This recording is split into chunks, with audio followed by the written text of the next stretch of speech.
Meron akong gustong ipapansin sa inyo. Kung matatandaan natin, itong si John Vic Remulla, tinanong din ni Karen Davila kung open ba siya tumakbo sa 2028. Siguro inaay niya or tinatarget nila na ito ay patakbuhin bilang presidente sa 2028. Ang sagot niya noon, masyado pa maaga. Trabaho muna. Pero sa interview na to, medyo may pagbabago. Nagtutunog, nangangampanya na siya. At marami na siyang alam. Sige, i-play natin to ha. Hiram tayo dito sa ANC. Okay, play natin to. Are you really open? I am open. Okay. I'm I mean, let's talk about this seriously. Technically speaking, you can do it because you were governor. I So was you governor. have executive experience. Yes. Tama naman yon. Okay. Right, but coming from I'll be blunt, the unpopularity of this administration, that's one. What would you have, I mean, in terms of when you look at the surveys, you have the likes of Vice President Sara Duterte, you've seen the numbers. I mean, she was high even during the time of President Marcos Jr., right? When they were supposed to be running against each other. Then you have the Tulfos, right, who's 30 million subscribers, number 2 or 3 in the Senate. In terms of Leni Robredo, she has said not interested at all. So you may have that faction putting Dami namang pasakalyan nitong si Karen. in Bam Aquino or Risa Ontiveros, some possibilities floating. You are open, so the field actually is wide. But there is a Sara Duterte. What makes you feel optimistic about it? Well, So, 'di ba? Dapat ang sagot niya dito, kung ganun pa rin yung posisyon niya na open siya, ang simpleng sagot sana niya dito, masyado pa maaga, trabaho muna, hindi ko muna iniisip yung politika na yan. Sa ano na lang, pag-usapan na lang natin kung malapit na. Pero tignan nyo, tinanong ni Karen Davila, paano ka ba nagiging optimistic? Na kung sakasakaling tatakbo ka, mananalo ka. Ganon, di ba? Ngayon, pakinggan natin yung sagot ni John Vic. Tunog kampanya. let's not discuss winning first. Okay, yeah. Let's discuss what Governing to do first. governing first. Governing. I know what to do for the country. Wow! He knows what to do with the country. Sekretary ka ng DILG. Alam mo pala kung anong gagawin. Bakit ganito pa rin ang sitwasyon ng Pilipinas? Di ba? Bakit ganyan pa rin ang sitwasyon sa gobyerno? Apakagulo. Ang daming korap. Alam mo pala ang gagawin eh. So hinihintay mo na maging presidente ka muna bago mo gawin yung alam mong gawin. Ganon. Tuloy. I know what to do for housing in the urban areas. Wow! Alam din niya yung gagawin niya sa mga pabahay, sa mga urban areas. Alam na niya lahat. So yan na yung problema ng gobyerno. Alam na pala niya kung anong gagawin niya. Ba't hindi nyo gawin ngayon? Ba't hindi mo isuggest ngayon kung talagang alam mo? Eto na nga ba yung sinasabi ko eh. Nagtutunog kampanya na, di ba? Binubuhat na niya yung sariling bangko niya. Pinirepresent na niya yung sarili niyang alam niya yung gagawin niya. Sakaling manalo siya. Di ba? Tuloy. Alam ko kung paano ibababa ang national debt. Wow! Alam din niya kung paano ibababa yung utang ng Pilipinas. Bongbong Marcos, yung sekretary mo ng DILG, ang dami palang alam kung paano pabutihin yung kalagayan ng mga Pilipino. Sekretary mo na yan oh. Sinasarili niya. Ilalaglag pa niya si Bongbong Marcos dito mamaya.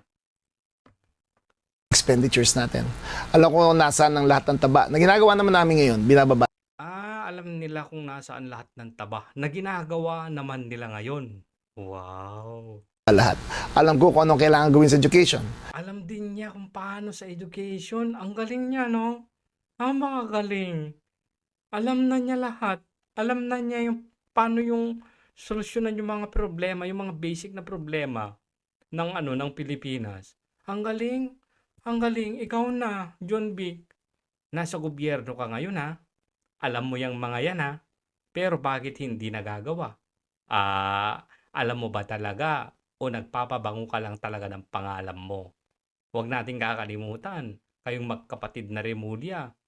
Lagi kayong nasa media. Lagi kayong nagpe-presscon. Media mileage ba? Na walang corruption para umunlad naman yung mga bata natin. Alam din niya kung paano yung solusyonan yung korupsyon. We're graduating functionally illiterate people, and there is something to do for that. Because gaano kalaki ang Something to do with that. May sekretary ng ng pinagmamalaki yung sekretary ng Department of Education Ba't hindi mo kaya sabihin sa kanya? Cavite. Cavite is one of the largest. The largest. So, LGU. in effect, the experience is there. It's there. Yeah, but more so ilan the ang LGU. population nyo? 5 million. Okay. 5 million. Yeah. But being in the cabinet really opened my eyes to a lot of how things work, of why things are difficult in the Philippines. Ano yung mga friction cost, ano yung mga hadlang, ano yung mga departments na nahihirapan magtrabaho, kung bakit nahihirapan. Talagang nilalako niya yung sarili niya. Alam niya na, nakita ko ng problema dito, na-open na yung mata ko sa ganito pala yung sitwasyon ng Pilipinas, ganito pala yung problema sa Pilipinas. Gagi, tunog na nga ang ngampanya. Trabaho. What you need are more determined people who want to make things better. Maraming magaling dyan eh. I think Sani Angara is doing a great job. You need people like him Parang nasangkot siya sa anomalya din. Parang may lumulutang na ganun. to run the country. I think Vince Dizon is doing a great job. Vince Dizon is doing a great job pero hindi niya mapuntahan yung Ilocos Norte para inspeksyonin.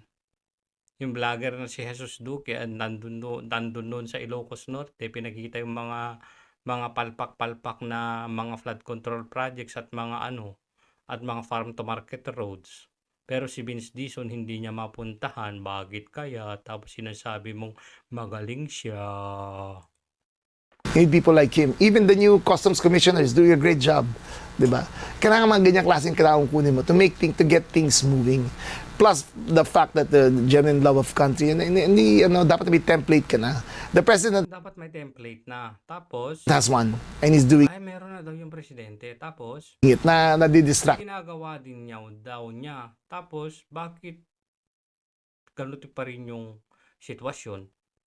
Ulitin natin yun ha. To get things moving. Plus, the fact that the genuine love of country, hindi, dapat may template ka na. The president has one, and he's doing it. Nadidistract lang siya dito sa floodgate. So, meron siyang template. Hindi niya magawa-gawa dahil nadidistract siya. Anong klaseng presidente yan? Nadidistract yung presidente sa isang problema. Tapos yung template niya na dapat niyang gawin, hindi niya nagagawa. Tama ba yun? But we had the meeting yesterday at inulat niya, let's get this behind us, let's move forward, itong kailangan natin gawin. So, may concrete steps Okay, of action. but then are there fears? I mean, the president's last numbers were at 21%. And that was in the same barometer as former President Gloria Macapagal Arroyo at her lowest. Yes. She ranged from 16 to 21. And at one point, I remember J.V. Ejercito labeled it as a kiss of death to be endorsed by her. Do you see that as a weakness? Tama naman. Kung mababa yung yung popularity, trust rating ng isang pangulo, tapos mag-e-endorse siya ng presidentiable, medyo mahirap manalo yun, di ba? It's not even in my mind. Okay. I want to do my job now. Diba? The art of winning will come in due time. I think the president's numbers will improve in the next few months. Paano mag-i-improve? Sige nga. Habang nagpo-progress tong floodgate mess na to, habang kinukulong na namin lahat ng tao, habang may Kinukulong nyo lahat ng tao. ba't nadamay ako dyan? Kinukulong daw nila lahat ng tao. Pero ilan pa lang naman yung napapakulong nila. Martin Romualdez nga hindi pa nakakasuhan. Samantalang nagbigay na ng rekomendasyon yung DPWH sa ICC sa ombudsman, nakasuhan na siya. November pa yun. Hanggang ngayon hindi pa rin nakakasuhan. May restitution, at habang may positive actions towards restitution, yung kinukuha pera, ilalockbox yan para sabihin, maggumawa tayo ng cancer center para sa Visayas at sa Mindanao. Restitution, magkano pa lang? Yun na ibabalik. Magpapatayo ka na ng cancer center sa Visayas, Mindanao. Magkano na ba yun? Ito naman, John Vic, oo. Doon lahat ng pera makuha, doon natin ilagay. Kamutin natin mga Parang sinasabi niya na pag ako sumunod kay Bongbong Marcos, magpapatayo ako ng cancer center sa Visayas sa Mindanao. John Vic talaga. Napansin ko yun. Pilipino. O So, magtayo tayo ng mga bahay para sa Okay, Pilipino. I wanna ask Tignan mo na, magpatayo ng mga bahay para sa Pilipino. Parang ito na yung mga proyekto niya pag sakaling manalo siya, di ba?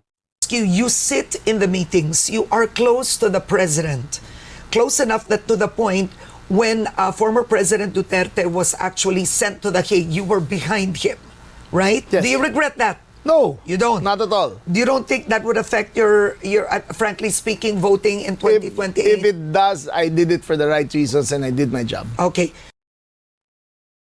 It will. It will affect. Yung mga ngayon, nasa kabinete ni Bongbong Marcos, kayo, mga malalapit sa kanya, sirang-sira kayo. So, what is the president's Eto na. legacy? Ano daw yung legasiya na maiiwan ng presidente? Because I think this one is not clear to the Filipino people. What will he be known for? Technically speaking, he has 1 year and 10 months left. Because come October or November, presidential candidates will already Kumakamot siya ng ilong, nag-iisip, isasagot kong putang ina, anong sasagot kong legasiya ngayon? file. And by that time, the attention has moved to the presidentiables. Doon na mag-shift everything. So technically, President Marcos Jr. has 1 year and 10 months only. What does he talk about in your meetings? What is he gonna be known for? Well, number one, I'm not Yes. allowed, but I think his legacy You are not allowed to say what is the legacy of Bongbong Marcos? will be that for the first time, a president confronted corruption head-on. Yun lang? Yun lang yung legasiya niya? Yun lang? Hindi mo masabi na yung bridge, yung tulay sa Davao na pinagmamalaki niyang legasiya niya? Hindi mo masabi yun? Bakit? Kasi alam nyo na hindi naman talaga niya yung legasiya. Sige nga, ano ba yung significant na nagawa ni Bongbong Marcos na maaalala mo kahit pa sa mga susunod na taon na wala na siya sa kapangyarihan? Wala na siya, hindi na siya presidente. Sige nga, ano ba yung legasiya niya? Ano ba ang nagawa niya para magkaroon ng general na pakinabang ang bawat Pilipino? Yun yung legasiya eh. May nagawa ka na papakinabangan ng bawat Pilipino. Paano magkakaroon ng legasiya sa big ticket projects?